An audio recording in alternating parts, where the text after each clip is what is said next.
Bueno,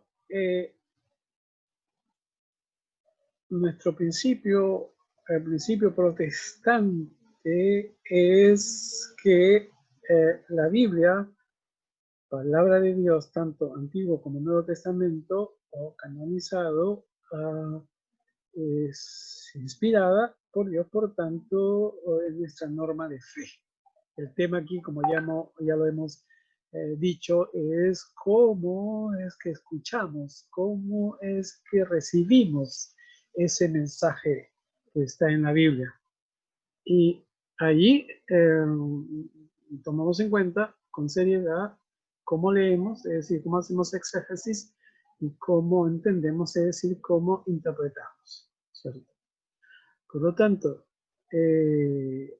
reconocemos en el texto, tanto el Antiguo como el Nuevo Testamento, que hay una lectura de hechos acaecidos en los mismos tiempos bíblicos que son vistas, son leídas, son interpretadas y son releídas y reinterpretadas en el mismo texto de la Biblia. El caso concreto es textos del Antiguo Testamento interpretados en el Nuevo Testamento. Por lo tanto, a eso se refiere don Juan Esteban cuando dice que hay que respetar escrupulosamente todo el conjunto de relecturas inspiradas. Y son importantes y autoritativas, autorizadas y autoritativas porque están en el mismo texto, ¿no? Y nada debe ir en contra de ellas, ni más allá de ellas.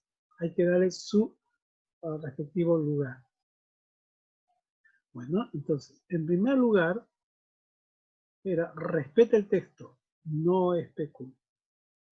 Ya hemos dicho por qué. En segundo lugar, interprete según el concepto hebreo de las profecías. Entonces, aquí nos vamos a entrar a cómo en el Antiguo Testamento son leídas las profecías del mismo Antiguo Testamento.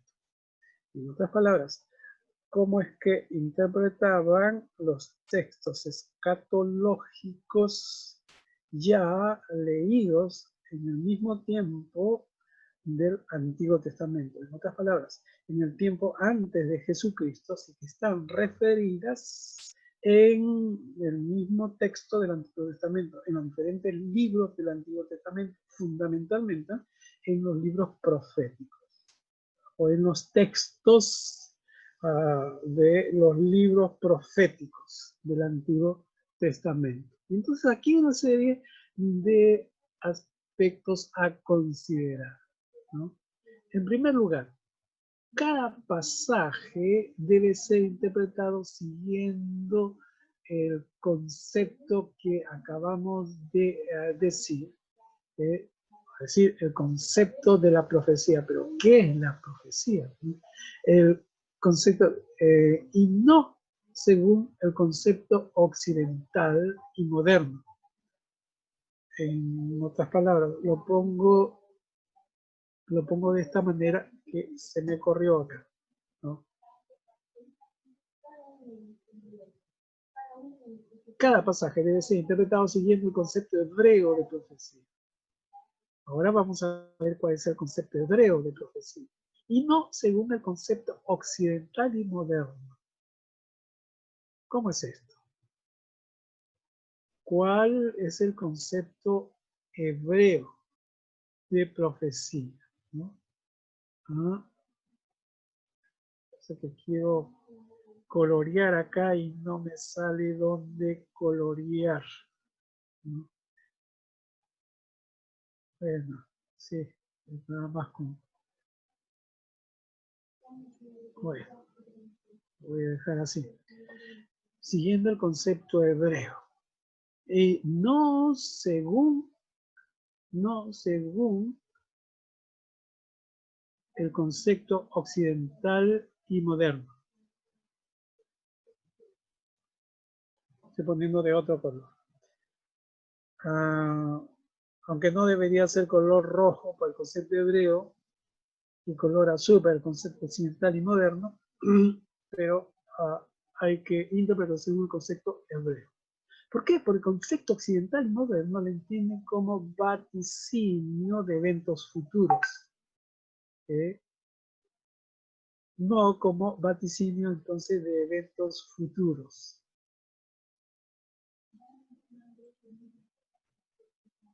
Entonces, hay que ir al concepto hebreo. Muy bien, vayamos al concepto hebreo entonces. ¿Cuál es el concepto hebreo? Si nos referimos a los profetas o a los libros proféticos, en algún momento vamos a utilizar profetas o Juan Stan utiliza profetas en el sentido del texto profético, que el texto profético está diciendo y hablando, ¿no?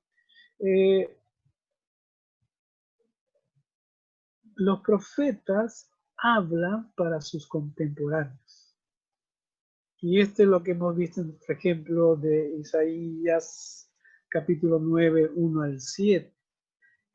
Los profetas o el texto profético no está hablando para ser leído luego de 7 siglos u 8 siglos o 20 siglos. No, los profetas hablan para sus contemporáneos. En el caso de Isaías, por ejemplo, él no está dando sus profecías, no está dando sus oráculos para que sean vistos, releídos, interpretados 8 o 10 siglos después. No, sino para su momento, ¿no?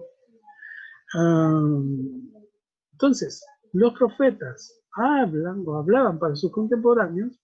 ¿Qué hablaban? Ellos interpretaban el presente, o sea, su presente. En el caso de Isaías, del siglo 8, o mediados del siglo 8, mediados del siglo 7, podría ser, ¿no?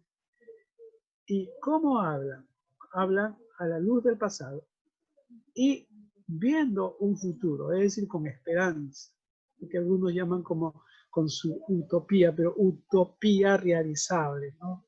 Por lo tanto, los profetas hablan para sus contemporáneos interpretando el presente a la luz del pasado y del futuro. A ver, quisiera explicar un poquito mejor, ¿no? ¿Qué significa hablar al presente a la luz del pasado y del futuro? ¿Cómo se puede hablar a la luz del pasado y del futuro? Es decir, ¿qué criterios intervienen para que el profeta diga algo para sus contemporáneos en el momento que él está actuando, en el momento que está siendo inspirado por Dios para decir palabras específicas y precisas, pero que lo hace a la luz del pasado y también a la luz del futuro? ¿A qué se refiere? Sí, Carlos. Sí, pastor. Tal vez para recordarle al pueblo lo que Dios ha hecho con ellos, ¿no? Y que en ese hecho de recordarles les llama, como dice el texto, llamaba al pueblo al arrepentimiento para tener a través de la obediencia, el arrepentimiento, una esperanza, ¿no? Y ahí conjuga Claro, esto del pasado, del presente y del futuro. claro. Como por ejemplo lo que Isaías les dice o lo que está en el texto y les dijo: ay, gente pecadora, pueblo cargado de maldad, generación de malhechores, hijos depravados, dejaron a Jehová, y aquí está ya parte del pasado, dejaron a Jehová, provocaron a ira al santo de Israel, se volvieron atrás. Noten que acá está en pasado. ¿Por qué querréis ser castigados? Aún todavía os revelaréis. Y habla del futuro. O sea, habla del pasado y habla del futuro. Es a la luz del pasado y a la luz del futuro. Es decir, a la luz del pasado es lo que bien decía, pueden ser otras razones más de que todo lo que Dios ha hecho por el pueblo de Israel, cómo les ha instruido, las leyes que les ha dado y el regalo que les ha dado de ser un pueblo constituido y ahora se pierde. Ahora hacen mal. ¿Qué les va a pasar? ¿Qué es lo que va a venir? Lo que va a venir es el juicio. Entonces, habla a la luz del pasado y del futuro. Hay otras cosas, por supuesto, pero vamos a ir entendiendo y comprendiendo poco a poco. Pero lo que se trata es de ir entendiendo. Miren, no voy a avanzar si es que no vamos a entender lo mejor posible, ¿no? Porque estamos hablando de textos escatológicos, estamos hablando de escatología bíblica.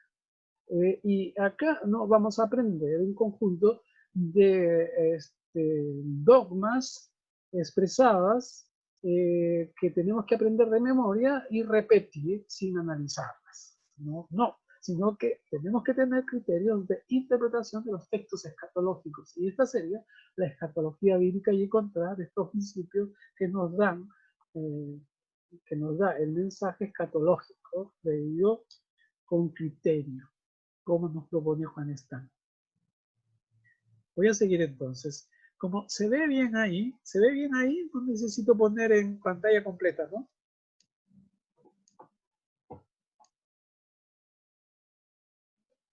Sí Se ve bien, sí, ¿no? Sí, sí. Está bien, Bien. pastor. Está bien. Bien. Está bien, profesor. Muy bien. ¿Qué más? Cuando hablan del futuro, estoy sombreando, cuando hablan del futuro, normalmente es el futuro cercano. A veces, solamente a veces, es un futuro remoto. Se suele decir muchas veces es a corto tiempo, mediano tiempo, largo tiempo, ¿no? ¿Cuándo vas a hacerlo? En el menor tiempo posible, a corto tiempo. ¿Cuándo vas a hacerlo? A mediano tiempo, ¿no? No ahorita, pero tampoco muy lejos, muy lejano. ¿Cuándo vas a hacerlo? Uy, sí, no, falta mucho tiempo todavía, a largo tiempo. Pero siempre que los profetas hablan, ¿no? Pero desde su presente. Y siempre hablan desde su presente y para su presente, ¿no? Habla desde su presente y para su presente. Desde su presente y para su presente. Y se puede comprobar, porque los mismos datos bíblicos demuestran que los autores del Antiguo Testamento incluso no entendían profecías, no entendían la profecía exclusiva o esencialmente como vaticinio. Para ellos, la profecía, lo que decían, no tenían un sentido de vaticinio. Lo que ellos decían era para un momento, circunstancia conocida por ellos, pero que los autores del Nuevo Testamento no entendían como cumplimiento, literalmente como la detallada realización futura de un vaticinio anterior. ¿Eso qué quiere decir? Que no se puede probar, y vamos a ver los elementos que tienen que haber para que una promesa, una profecía sea como un vaticinio, ¿no? En el Nuevo Testamento. En el Nuevo Testamento no se entendían las profecías sobre Jesús, por ejemplo, como un vaticinio. Se entendía más bien como el propósito de Dios, como las marcas de la historia de la salvación que ya se venía y que antes no lo habían visto, pero que ahora en el momento de la primera iglesia sí. Son una especie de, en el momento que se vivía la primera iglesia del Nuevo Testamento, había ciertos signos de los tiempos para ya interpretar lo que se decía en la época de estos profetas. ¿Sí? Bien. Bien. ¿Qué más?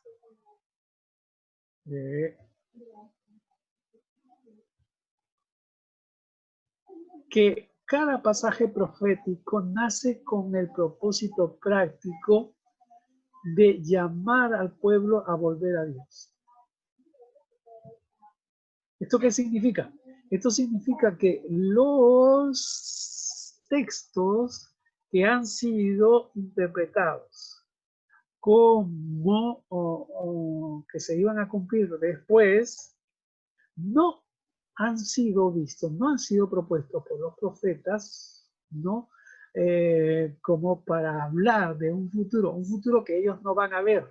En todo caso, del futuro inmediato o mediato, de tal forma que el pueblo de Israel podía volver a vivir la shalom, la paz, la tranquilidad, la concordia, el bienestar que habían vivido en tiempos en donde no había habido opresión, en tiempos en donde las relaciones eran igualitarias y no había el usufructo de uno por otros o la explotación del uno al otro o la violentación del uno por el otro o los problemas que se suscitaban al perder de vista al Dios de Israel, a Jehová. Y más bien, siempre sus profecías, siempre sus textos, vamos a llamar escatológicos, han sido pastorales. Pastoral. Es decir, llamar al pueblo, volverse a Dios. Y a cada uno con sus responsabilidades, de acuerdo a sus responsabilidades. A los que mayor responsabilidad, mayor demanda. ¿Y quiénes son los que tienen mayor demanda? Son aquellos que han sido puestos sin mayor poder de influenciar, como en todo pueblo, como en toda ciudad, como en toda nación.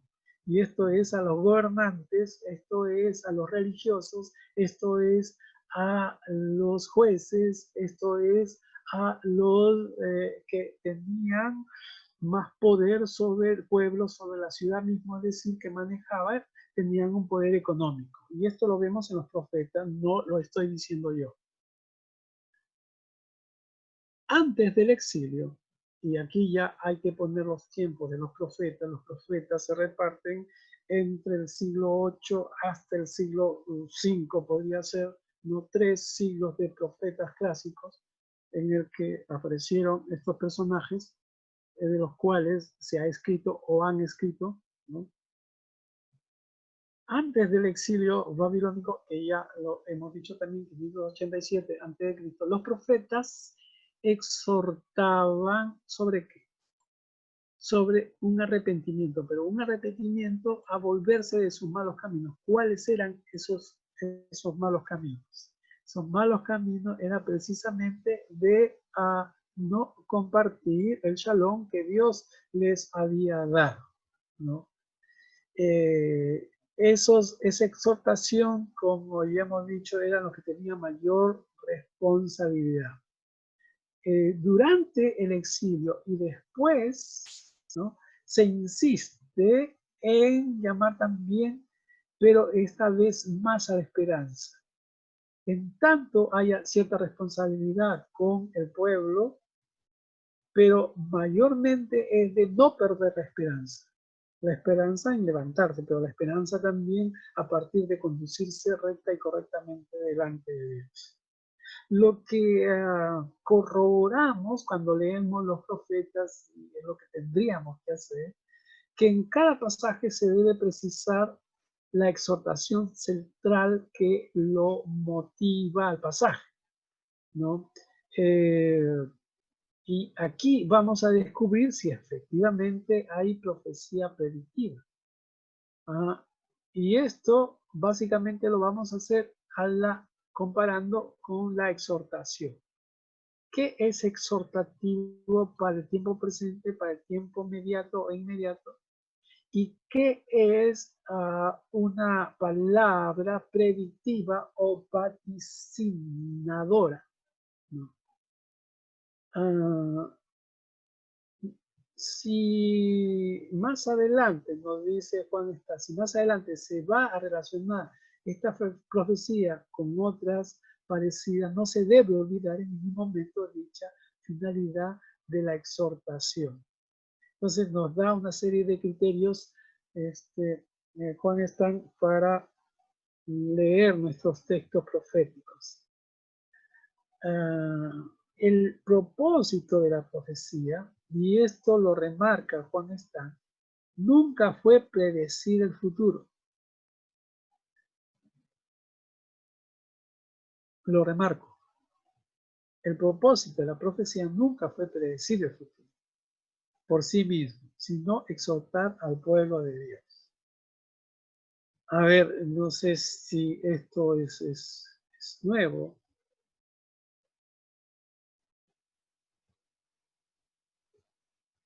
¿Qué dicen ustedes? Como lo están viendo ahí, yo puedo verles también a ustedes.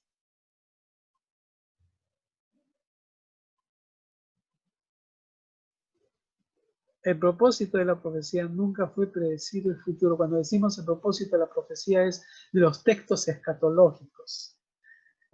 Más todavía todo el texto profético. Es decir, si, por ejemplo, tenemos en Isaías, que son 66 capítulos, es el libro con más capítulos y uno de los libros más extensos del Antiguo Testamento. No significa que los 66 capítulos hablan de profecía.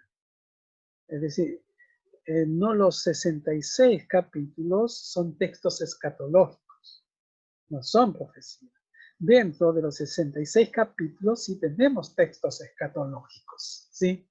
Pero dentro de los textos escatológicos, esos textos escatológicos, su propósito nunca fue predecir el futuro, es decir, ser textos vaticinadores.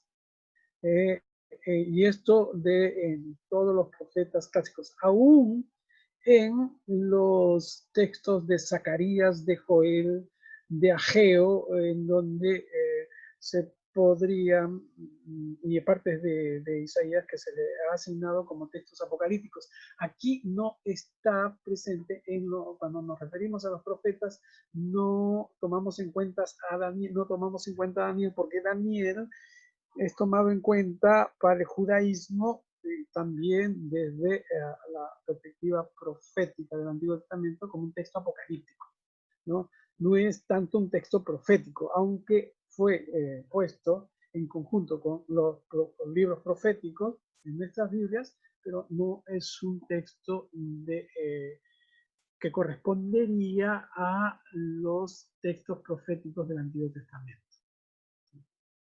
Entonces, no sé si esto es una novedad o qué opinan ustedes. Los propósitos de la profecía nunca fue predecir el futuro. ¿Qué dicen a esto?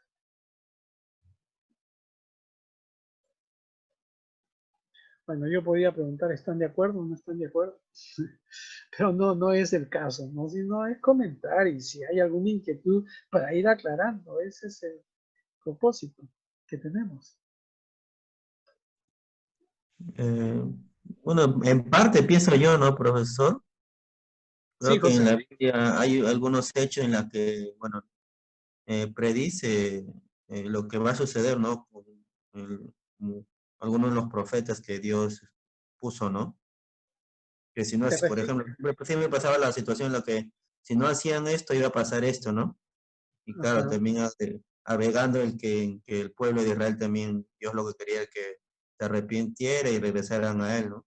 Eso siempre fue la intención de Dios, de luego que el pueblo de Israel se empezaba a alejar, toda esa situación. Que el pueblo de Israel regrese a los principios de Dios y Claro, que siga como su pueblo elegido, escogido, ¿no? A quien ya veo Jehová siempre iba a guiar, proteger, pero si se volvían de sus pecados. Hay que identificar qué pecados y hay que identificar también qué parte del pueblo o dentro del pueblo, ¿no? Ustedes saben que el pueblo de Israel se tiene necesariamente que estudiar o ver cómo los diferentes estratos, hablando de clases sociales, porque es así como entendemos, o los diferentes estamentos del pueblo de Israel. ¿Cómo está constituido el pueblo de Israel? ¿quién es el pueblo de Israel? Cuando el texto profético, cuando digo el texto profético, estoy diciendo que cuando aparece pueblo de Israel desde Isaías hasta Malaquías, salvando a Daniel y al libro de las Lamentaciones, porque está dentro de este conjunto en nuestras Biblias, ¿a quién se refiere con pueblo de Israel? ¿No? Por ejemplo, un ejemplo práctico, si abrimos nuestras Biblias, estamos en Isaías, ¿no es cierto? Y en Isaías 1 nada más, ahí lo que tenemos. Mira, Joel, por favor, ¿puedes leer Isaías 1:10? Isaías 1:10 solamente, un versículo nada más. Isaías 1:10. Isaías 1:10 de Reina Valera dice: Sí. Príncipes de Sodoma, oíd la palabra de Jehová, escuchad la ley de nuestro Dios, pueblo de Gomorra. Miren, ¿a quién se refiere? Evidentemente no se refiere a Sodoma y Gomorra, que fue desaparecida del mapa ya antiguamente. Para la época de Isaías, Sodoma y Gomorra ya no existían totalmente. Aparte que tampoco fueron israelitas, nunca, ¿no? Pero ¿por qué dice príncipes de Sodoma? Y dice pueblo de Gomorra. ¿Quiénes son? ¿No? Es el pueblo de Israel, pero todos son príncipes. ¿Quién es el príncipe? ¿Quiénes son los príncipes? ¿A qué se refiere cuando se dice príncipes? ¿Quiénes son los príncipes en una ciudad, en un pueblo o en una nación? Las autoridades. Las autoridades, claro, ahí está el rey, su corte, su familia, en fin, ¿no es cierto? Y cuando se dice pueblo de Gomorra, en pueblo de Gomorra ya no están los príncipes, están los otros estamentos, ¿no? Podríamos seguir ubicando a cómo se refiere los textos proféticos al pueblo de Israel. Pero entonces, para mejor comprensión, hay que estudiar la estructura social del pueblo de Israel en los diferentes siglos, pero importantemente entre los siglos 8 y siglo 5 antes de Cristo. O sea, ¿quiénes son? ¿Quiénes conforman la estructura social y política de Israel? Necesariamente para comprender el texto tenemos que hacerlo, no hay otra forma, no hay otra. Y es por eso que cometemos errores al interpretar, ¿no es cierto? Entonces, ¿quién es el pueblo? Por ejemplo, ¿quién es el pueblo? Es exhortar al pueblo, ese es el propósito. Pero ahora José Cuya decía muy bien, pero sí hay profecías por cumplirse, por supuesto. Pero ahí es que apunta también nuestro curso. Nuestro curso apunta a discernir, ¿no? Diseminar, bueno, pongámoslo así, discriminar textos escatológicos que vaticinan. No importa, utilicemos el verbo vaticinar. Pero la mayoría de textos proféticos son textos exhortativos para el mismo tiempo, para el mismo momento. Y la mayoría de textos, nombres, aspectos, circunstancias, se refieren al tiempo mismo de los profetas. O sea, nuestra pericia para precisar que es un texto profético, exhortativo, pastoral para el tiempo inmediato y el tiempo mediato, nos va a capacitar para ver y encontrar, ¿no? y precisar qué textos proféticos o qué textos escatológicos son precisamente los que se espera que se cumplan. No, dice Juan Stan, tampoco yo, que no haya textos en los libros proféticos escatológicos que tendrían que cumplirse, que van a cumplirse, que ya se cumplieron. Y más aún desde el cristianismo, más aún desde la primera iglesia cristiana. Y por supuesto, en los siguientes siglos que ha seguido al cristianismo. Ahora es el siglo XXI de cristianismo. Eso significa que han pasado más de 2000 años ya. Van a pasar 2100 años. Bueno, estamos, mire qué interesante. Ya hemos pasado la primera quinta parte del siglo XXI. Es para locos, ¿no? Para locos digo aquellos que venimos del siglo pasado, ¿no? Ahora sí uno puede decir, somos del siglo pasado. Claro, no ustedes que tienen 21 años, 22 años, ¿no? Pero imagínense algunos que tenemos más de 60 años, ¿no? O sea, hemos vivido más años en el siglo pasado que en este siglo. Por eso es que podemos decirlo del siglo pasado, ¿no? Pero bueno, vamos avanzando entonces para ir descubriendo esta propuesta hermenéutica que nos hace Juan Stan para interpretar los textos escatológicos, por lo que les exhorto y les pido, no como un profeta, por supuesto, porque si no, demandaría castigo sobre ustedes, y yo no quiero castigo sobre ustedes, sino solamente como hermano en el Señor, que lean, ¿no? Que lean, nada más eso. Bueno, bueno, voy a chica para que se vea. En tercer lugar, bueno, voy a,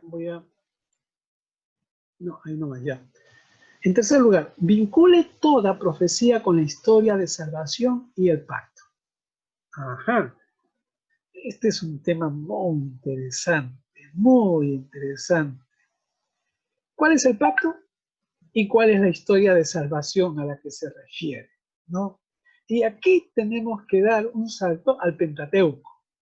Ahora, estamos diciendo, o la propuesta que nos hace Juan Stan es que miremos desde la historia de la salvación que se propone en el mismo Antiguo Testamento y el pacto que se propone en el mismo Antiguo Testamento. Porque el nuevo pacto es Jesucristo. ¿Estamos? Y la historia de la salvación cristiana es a partir de Jesucristo. Por supuesto que la historia de la salvación comienza con la revelación de Dios. Por supuesto. En el que Jesucristo es parte con el Espíritu Santo integrante de acuerdo a nuestros principios de la Trinidad, ¿no?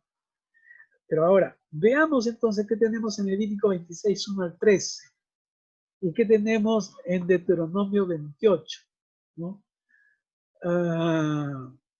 Según esto, entenderíamos mejor.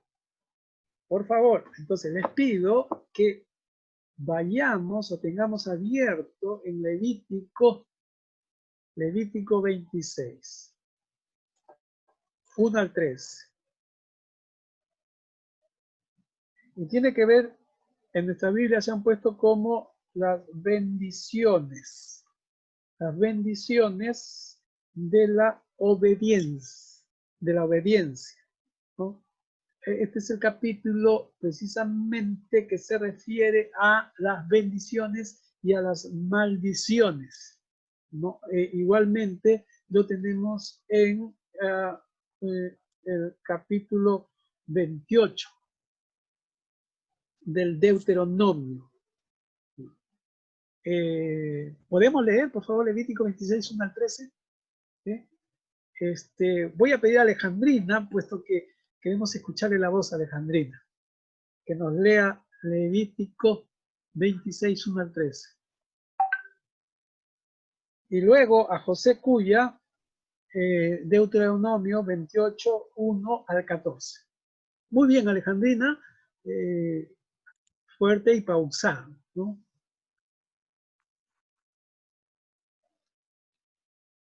Sí, pastor, ahora leo.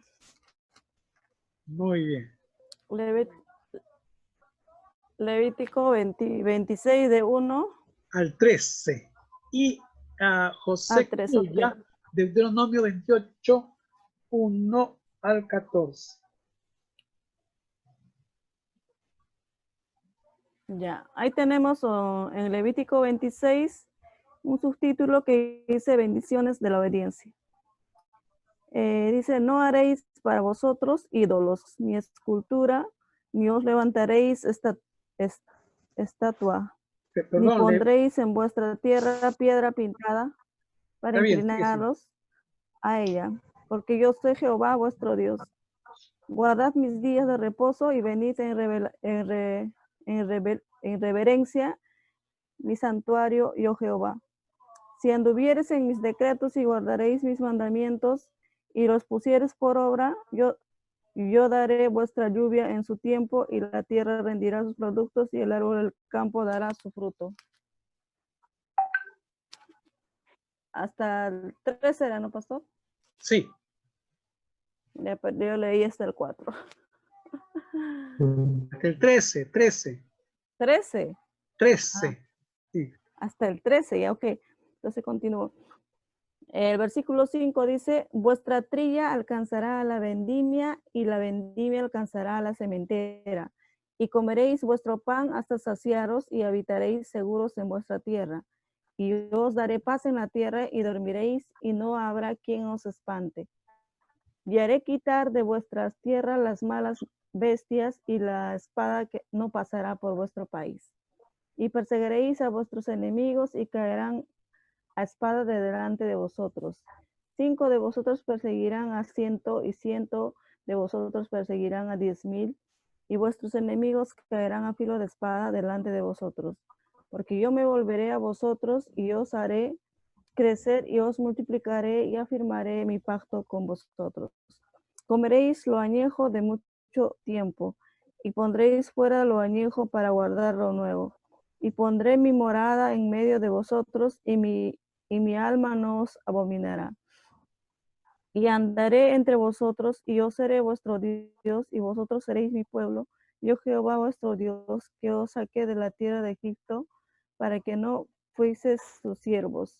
Y rompí las coyundas de vuestro yugo y os he hecho andar con el rostro erguido. Gracias, Alejandrina.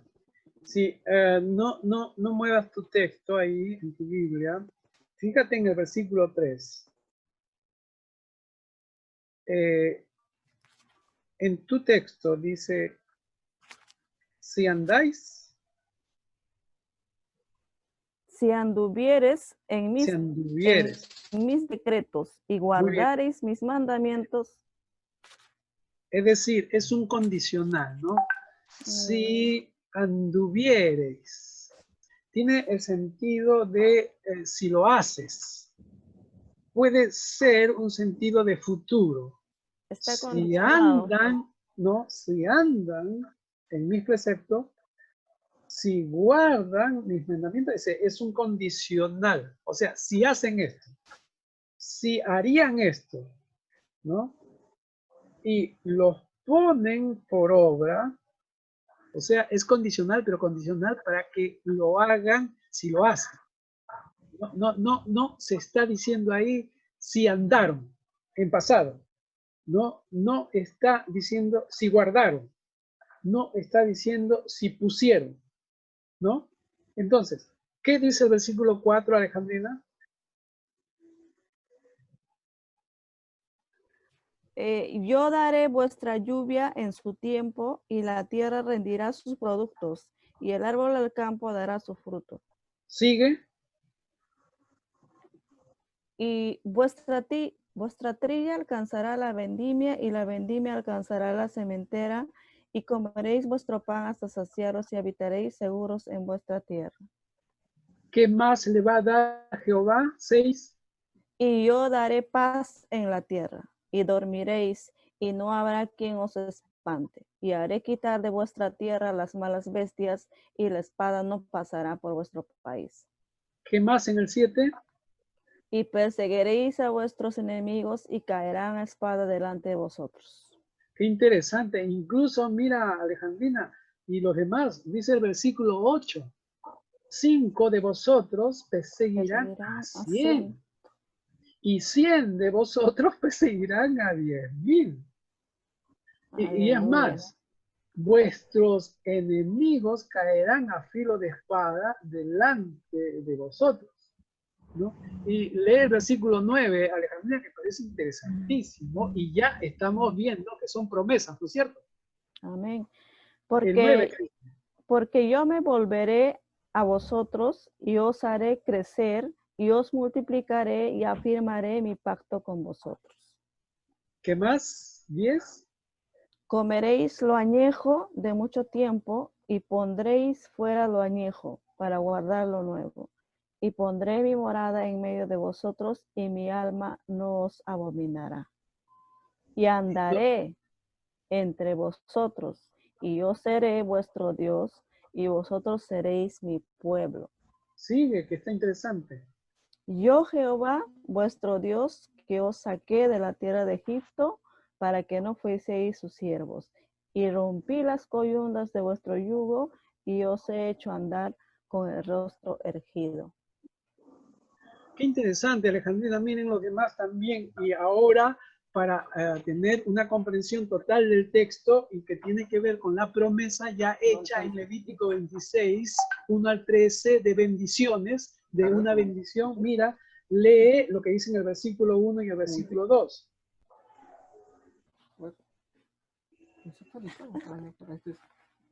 26.1 y 26.2. Ya, ¿leo, profe? Sí, sí, ¿Leo? sí. Seguimos en Levítico. Leo, ¿no? Ya, ok. Ya. Dice, no haréis para vosotros ídolos, ni escultura, ni os levantaréis estatua, ni pondréis en vuestra tierra piedra pintada para inclinaros a ella, porque yo soy Jehová vuestro Dios. Guardad mis días de reposo y tened en reverencia mi santuario, yo Jehová. Claro.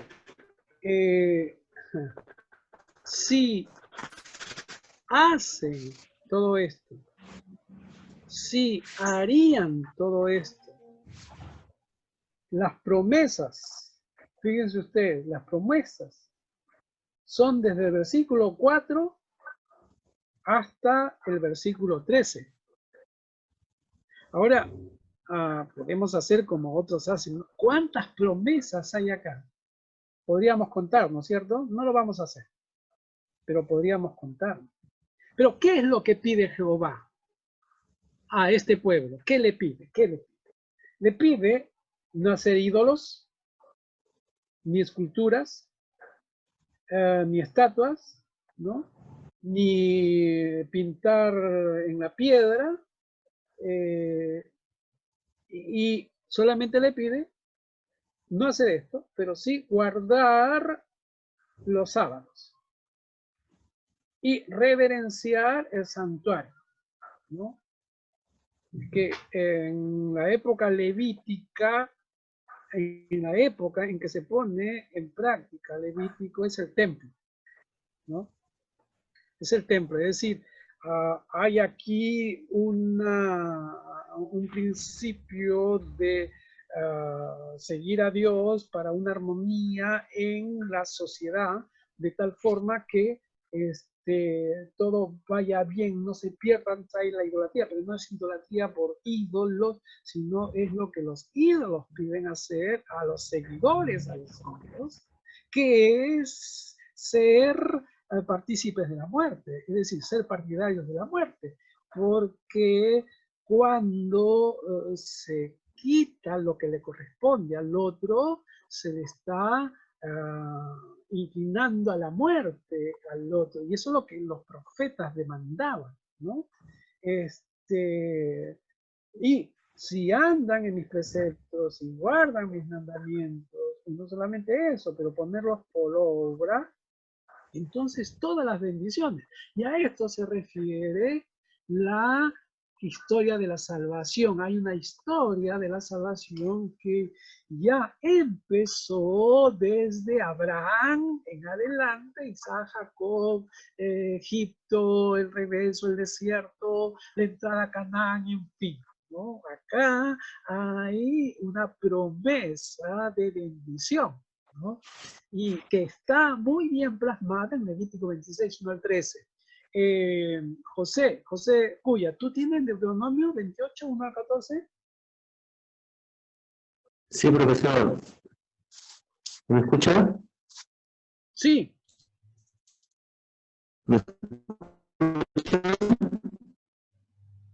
A ver.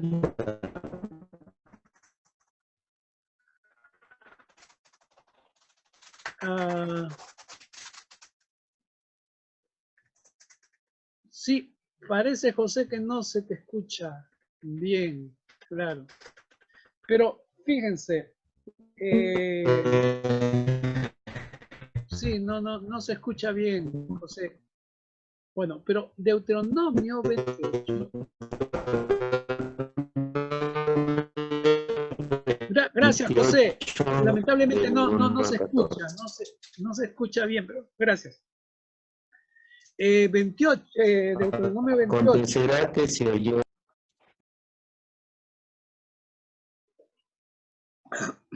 José Cuya, no se escucha, no importa, ya está bien. Vamos a comentar nomás el texto. Deuteronomio 28 prácticamente es como un paralelo de Levítico, ¿no? En donde también se habla de las bendiciones.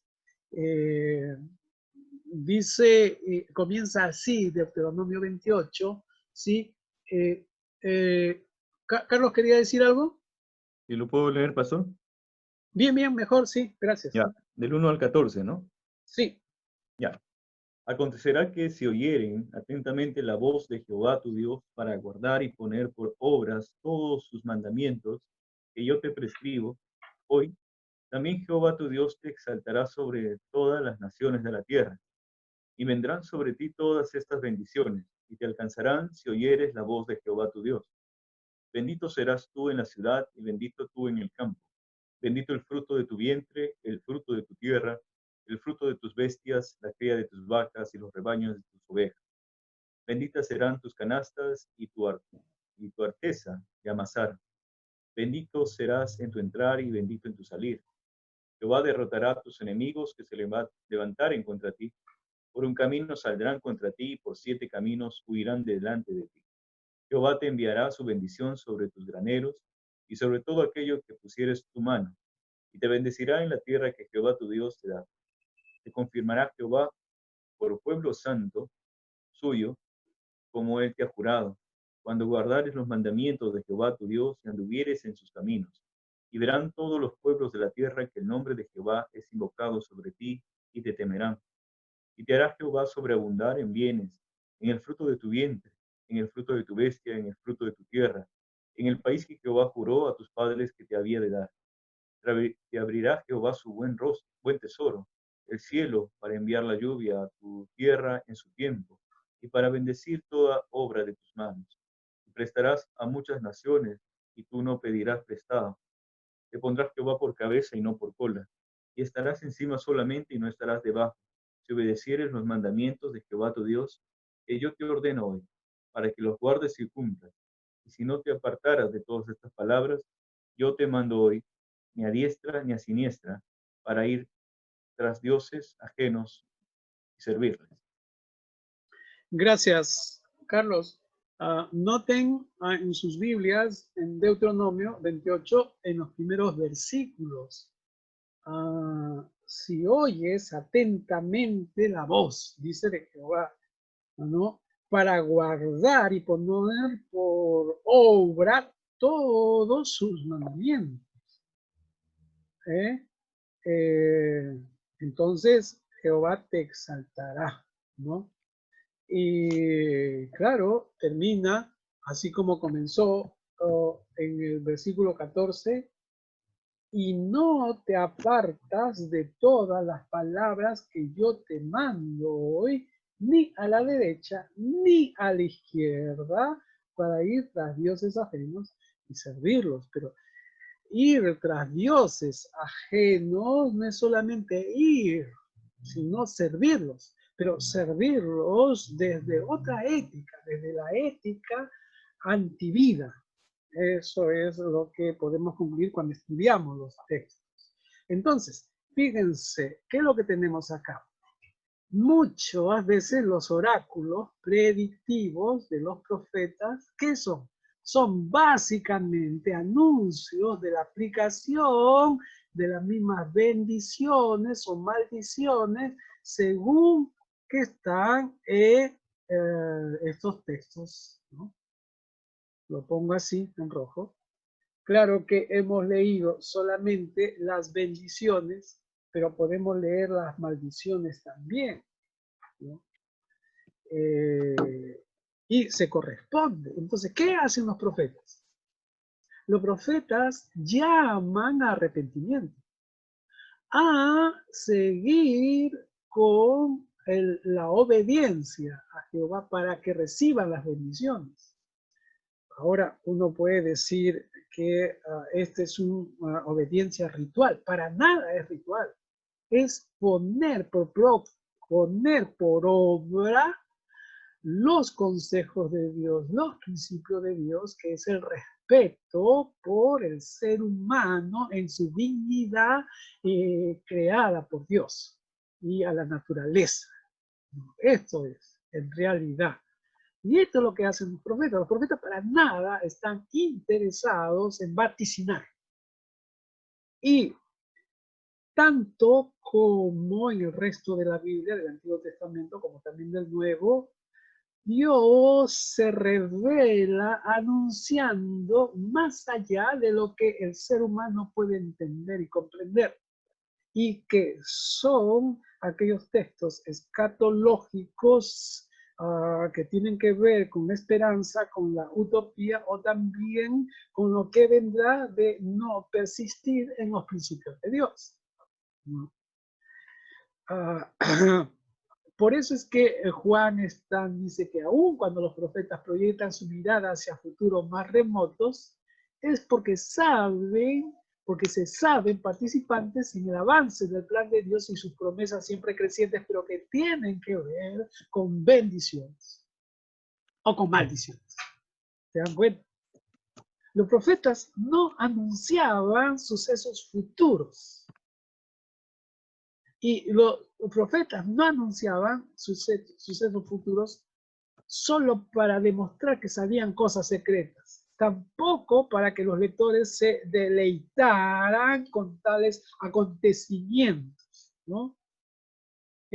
Hay un miedo en el ser humano y por ese miedo en el ser humano es que siempre está preguntando qué le va a suceder, qué va a pasar, qué va a acontecer. Y son los miedos que atienden los Nostradamus. Por eso es que los Nostradamus son importantísimos. Y los Nostradamus están en la televisión, están en la revista y están en los medios de comunicación. Por eso es que siempre a fin de año o a comienzo de año aparecen para predecir, vaticinar lo que va a suceder. Y hay quienes leen en la Biblia igualmente, ¿no? Cual Nostradamus, olvidando Tesalonicenses, por ejemplo, olvidando que dice el Apocalipsis, ¿no? Entonces, los profetas lo que hacen es interpretar la historia de salvación para su generación en primer lugar, ¿no? Y habíamos dicho a la luz del pasado y el presente, pero básicamente para llamar al pueblo a arrepentimiento, la obediencia y la esperanza, ¿no? Fundamentalmente. Esto es lo que hacen los profetas. Ahora, y aquí hacemos un acto importante para conocer, entender la historia de la salvación, pero nosotros lo podemos entender porque ya estamos posterior al acontecimiento mayor que ha sido Jesucristo. Desde que vino Jesús, ya nunca más deberíamos interpretar la profecía del Antiguo Testamento como si el Mesías no hubiera venido, tal como vino. ¿Eso qué quiere decir? Que toda interpretación actual del Antiguo Testamento nunca se puede hacer a espaldas de la persona de Jesús. Nunca a espaldas de la persona de Jesús. Y tampoco a espaldas de las reinterpretaciones que se hacen en el Nuevo Testamento. Es decir, las reinterpretaciones que se hacen sobre Jesús y hechas por Jesús mismo y por los autores del Nuevo Testamento. Nunca. Toda interpretación de los textos escatológicos tienen que ir en relación al acontecimiento supremo, que es el acontecimiento de Jesús. Es el acontecimiento de Jesús, fundamentalmente. Quiero ponerlo aquí en una forma contundente. Jesús.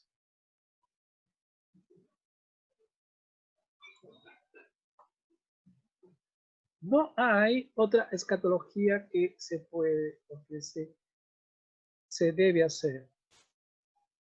Y podríamos decir desde la escatología bíblica que la historia de la salvación se cumplió en Jesús.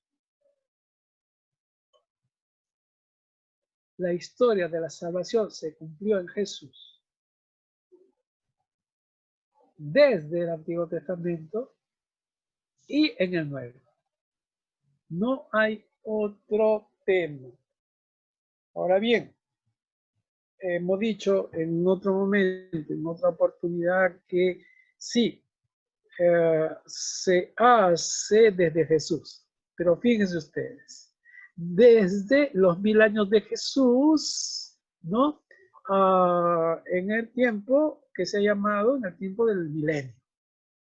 Es decir, en ese tiempo donde Satanás estará atado, encadenado, amordazado, de tal forma que no va a haber mal en el mundo. Esa es la interpretación que se ha hecho de este capítulo 13 de Apocalipsis. Dándose que solamente y únicamente se habla de 1000 años en este capítulo 13 en relación a todos los capítulos que significan todos los capítulos de la Biblia. Y claro, aquí se está cumpliendo que se habla desde Jesús, pero en realidad de un acontecimiento que no tiene la trascendencia que sí tiene el establecimiento del reino de Dios y justicia de Jesús que está en los evangelios. Entonces, ¿cómo sopesamos? ¿Cómo vemos? Y claro, eso tiene que ver con las ansias de saber qué va a suceder. Y sí, sucede de esta manera catastrófica, mucho más porque el ser humano lo que busca es tener miedo. Y por su constitución misma de ser de venir al mundo y ser un ser indefenso. Bueno, de eso se puede encargar la antropología bíblica o el curso de antropología que ustedes tienen y también de los cursos de sistemática. Pero no estamos lejos. En cuarto lugar,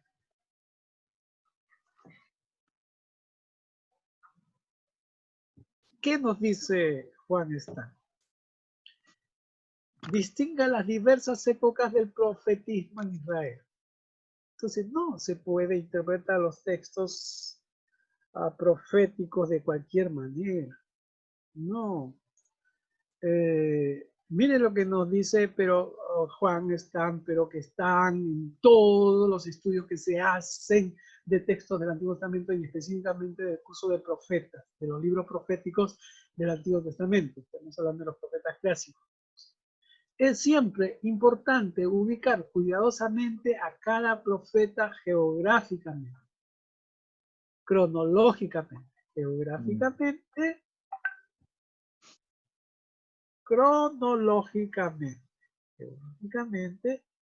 cronológicamente, ¿no? Disculpen. Quería ver si... Está bien. Voy a ponerlo con texto nada más. Bueno, geográfica y cronológicamente.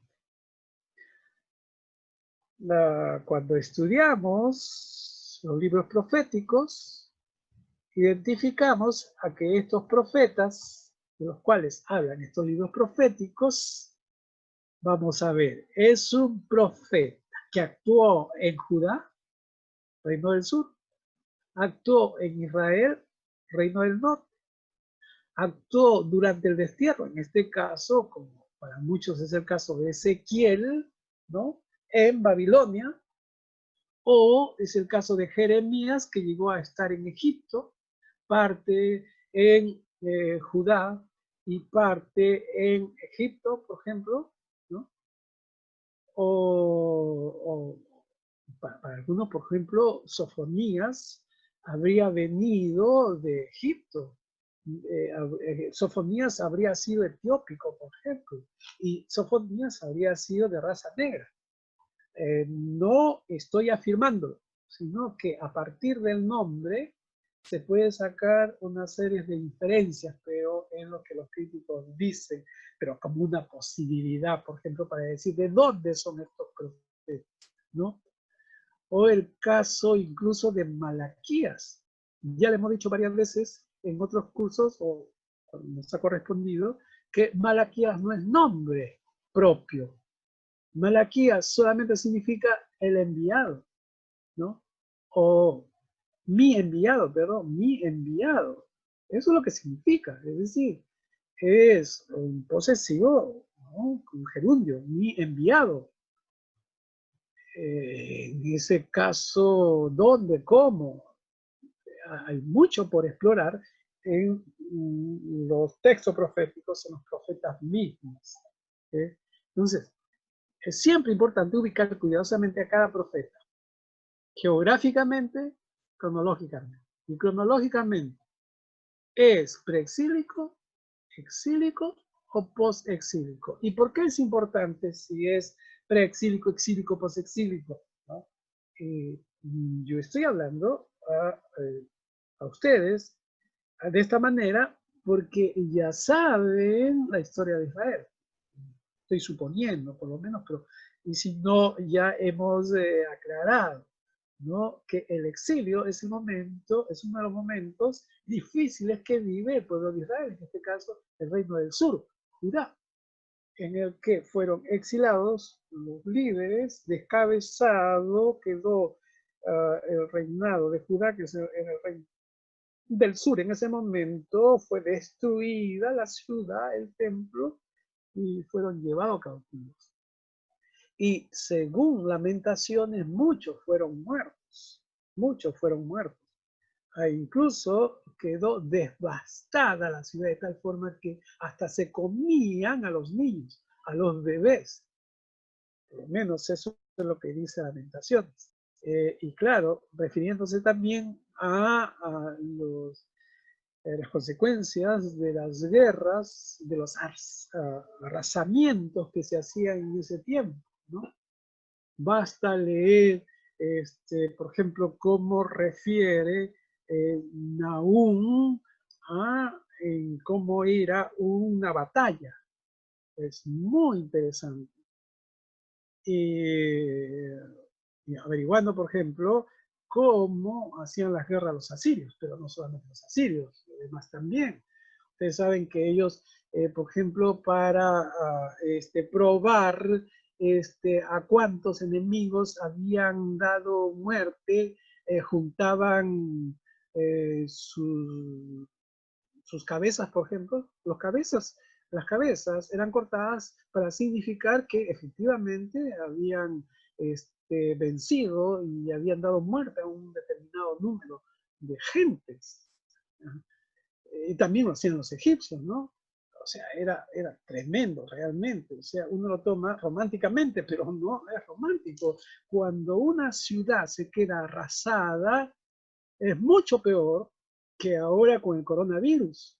Hemos visto por la televisión en países vecinos, en el nuestro también en parte, ¿no? Los muertos, como muertos en la espera, ya sea en un patio de un hospital o fuera del hospital. O sea, pero eso no es nada realmente, ¿no? Bueno, entonces, es siempre importante ubicar curiosamente a cada profeta geográfica y cronológicamente y no va a dar las pautas. Sin hablar de los profetas anteriores en su conjunto, pero sí se puede hablar, por ejemplo, Samuel está referido a los profetas anteriores, Elías y Eliseo, que son personajes, los profetas anteriores, como ustedes saben, en la Biblia judía les llama los libros históricos. Y dentro de los libros históricos tenemos personajes importantes, como es el caso de Samuel, Elías y Eliseo, ¿no? Y las referencias que se hacen a Samuel, a Elías y Eliseo, que fueron profetas también, más Elías y Eliseo presentados como profeta porque Samuel también era un sacerdote, ¿no? También era un juez, pero profeta, dicen mucho con sus vidas. Y poseemos referencias a ello y lo que dijeron ellos mediante estos libros, tanto el libro de Samuel y el libro de Reyes, en el caso de Elías y Eliseo. Entonces, ¿cuánto tiempo abarca la performance profética a través de los personajes profetas? Como 300 años. Podríamos empezar desde Amós hacia el 740, su intervención en Betel, venía de Tecoa de 740, hasta más o menos 450, que es el tiempo, digamos, más plausible en que había actuado Malaquías, por tomar desde todos los libros proféticos de Malaquías. Entonces hay que tomar en cuenta también estos aspectos cuando queremos interpretar los textos proféticos. Por lo tanto, no hay que mezclar también a los profetas, pero por otro lado, no hay que mezclar textos aislados de estos 3 siglos, ¿no? Es decir, como si hubieran surgido de un mismo contexto. Estos 3 siglos tienen contextos diferentes. Diferentes son los profetas preexílicos, diferentes son los profetas exílicos y diferentes son los profetas postexílicos. Demandan justicia, demandan regresar a Dios, pero en contextos diferentes y de acuerdo a esperanzas diferentes también, en donde el enemigo con el que luchan ha cambiado, pero siguen siendo enemigos. Los enemigos siguen siendo el mal, sigue siendo aquello que perjudica a la relación con Dios y las relaciones entre los seres humanos y la convivencia, la justicia, el amor y la misericordia entre el mismo pueblo de Israel. Fíjense ustedes entonces, las fechas claves marcan el periodo de los profetas, y esto es para referirnos más o menos, ¿no? En el 722 es la caída de Samaria ante los asirios. El 587 la caída de Jerusalén en mano de Babilonia. El 538 es el primer retorno a Palestina bajo Ciro Persia. Ahora, todo esto que estoy diciendo acá tiene que ver con aspectos históricos, tiene que ver con la geografía y tiene que ver con lo cronológico. el contexto en el que se van a expresar los textos proféticos que reflejan la vivencia de la persona del profeta, nos va a dar un criterio exegético y hermenéutico. Y va a reafirmar lo que decíamos antes. ¿Cuál es la preocupación de los textos proféticos? Es afirmar la historia de la salvación. ¿Cuál son el propósito de los textos proféticos? Es la pastoral, entendiendo la pastoral como la convivencia de una shalom entre todo el pueblo de Israel en relación con su entorno. Ese entorno es la creación de Dios y también las otras naciones, ¿no? Sirviendo a Dios, siguiendo las enseñanzas de Dios, que ya han sido dados en el pacto, que es en el Sinaí, o a partir del Sinaí, y la revelación de Dios en todo el tiempo en el que ha acompañado al pueblo de Israel. Desde un pueblo nómada, seminómada, sedentaria, y ahora ya establecida institucionalmente como una nación. Por lo tanto, hay que tener en cuenta esta cronología más o menos. Terminado ahora nuestra sesión, les voy a enviar este PPT, que es lo mismo que ustedes tienen en el texto que ya les envié de Juan Stam, pero acá lo hemos vaciado en forma de PPT, pues, lo mejor que hemos podido hacer. Entonces, miren, acá tenemos los profetas preexílicos, los profetas exílicos, profetas posexílicos. Fundamentalmente, Amós, Oseas, Isaías, Miqueas son profetas preexílicos. No estamos hablando de Isaías 40 al 66, estamos hablando de Isaías 1 al 39. Y para muchos, Sofonías, Nahum y Habacuc también, ¿no? En el exilio se ha traslapado, o sea, ¿cómo se podría decir? Se ha trasladado en la redacción de los libros, ¿no? Se podría decir, se ha traslapado, ¿no? Traslapo es la complementación de algo, es el poner algo junto a algo, ¿no? Hay textos que están dentro, o sea, de Isaías, de Miqueas, Sofonías, Nahum y Habacuc, que ha surgido del tiempo exílico, o sea, de la época exílica procede cierta redacción que se ha incluido en el texto que se ha producido en el preexilio. Eso lo hemos hecho en los libros proféticos, y que tiene que ver con la composición. Y recuerdo, Joel, que tú decías, al haber entendido y por la lectura de Juan Stam, que los textos no se han escrito de un porrazo en un momento nada más, sino que ha tenido un proceso. Y aquí estamos hablando de ese proceso, precisamente, pero se deja traslucir en esa redacción algún tema, algún aspecto de la época exílica para textos que habían comenzado preexílicamente. Y sí, tenemos textos exílicos como Jeremías, Ezequiel, Abdías, ¿no? Que habrían comenzado también preexílicamente, ¿no? El Daniel del cual se refiere a Nabucodonosor sería de este tiempo también. Y sí, posexílicamente, sin duda alguna, Ageo, Zacarías, Malaquías, quizás Joel, algunos Joel lo ponen antes, ¿no? Pero allí tenemos para leer los textos proféticos. Entonces, acá tenemos pautas generales para interpretar los textos los textos proféticos escatológicos. Muy bien.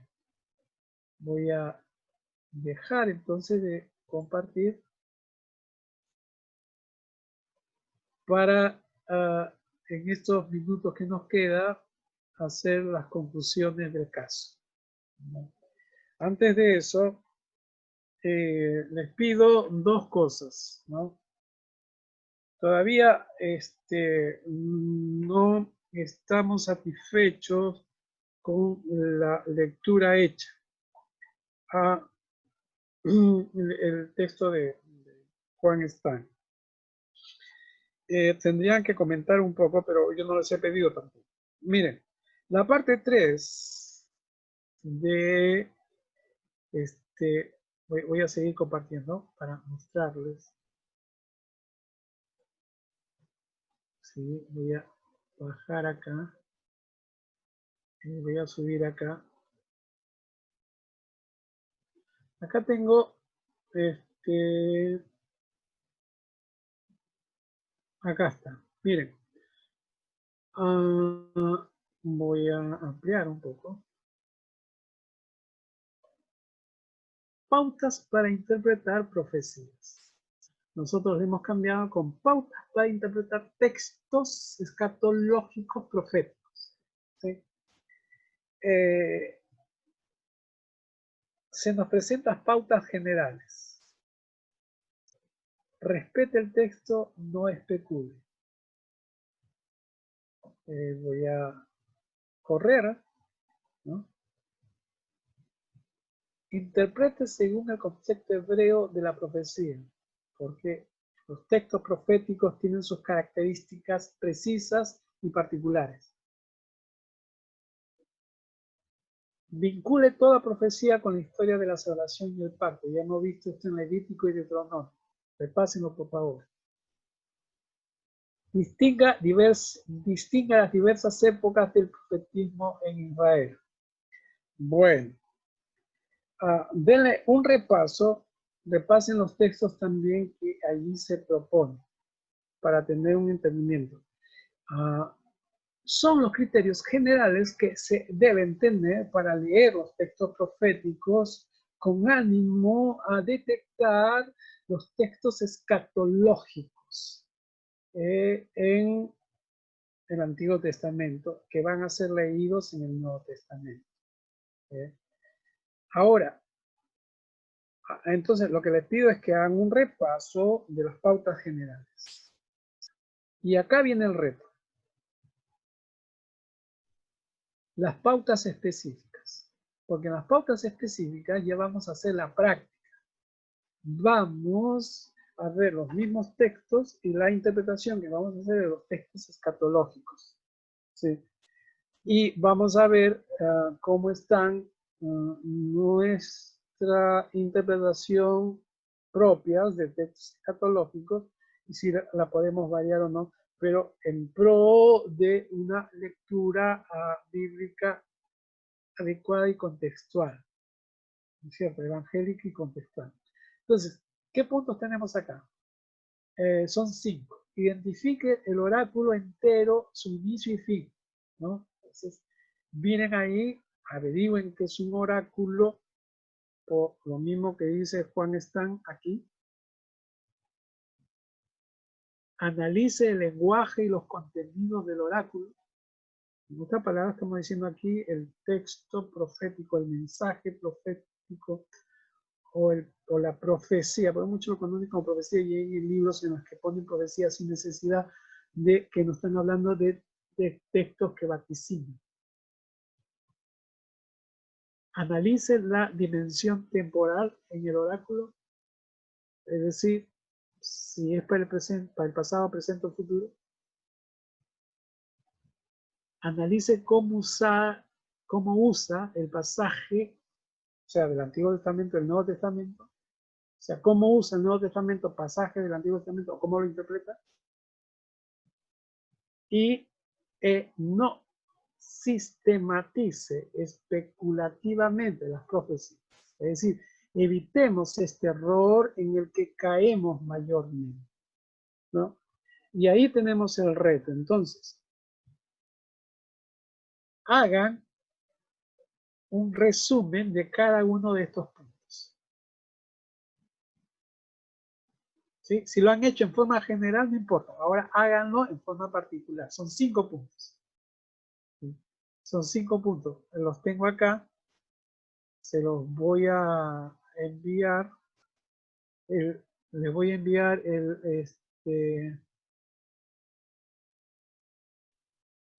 acá.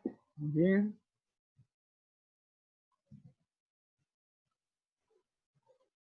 Acá está. Hemos visto estas 4 pautas, que son las generales. Ahora pido que hagan un resumen de cada una de estas pautas. ¿Sí? Y me lo envíen. Si es antes, miren, no tenemos mucho tiempo, pero hasta el lunes vamos a tener clases normales el próximo martes. Lunes hasta las 7 de la noche. Digo hasta las 7 porque a las 7, perdón, ¿ustedes tienen clase los lunes? No, ¿no? ¿O sí? Sí, profesor. Ah, ya, entonces hasta las 7 de la noche.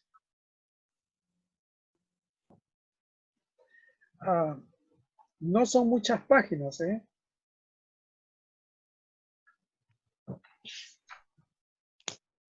Solo un resumen de cada punto, de cada punto, de las pautas Sí, específicas, ¿cierto? son 5 páginas. Y son 5 páginas chicas. La letra es grande. Por favor, háganlo. ¿Algún comentario quieren hacer? Todo claro, profesor. Gracias. Bien, gracias. Entonces, lamentamos que José Blisi no haya podido conectarse. Pero le saludamos a José Blisi desde acá porque sabemos que va a ver la grabación. Es como si le estuviéramos diciendo, ¿no? Solamente que va a tener el trabajo de ver el video. Muy bien, muchas gracias entonces, muchas gracias. Voy a dejar de compartir. Entonces, nos vemos el martes. Conectémonos a tiempo, así aprovechamos mejor. La próxima es la 7ª sesión. Ya nos faltaría incluido el martes 2, ¿no? Para terminar el curso. Muy bien, gracias entonces.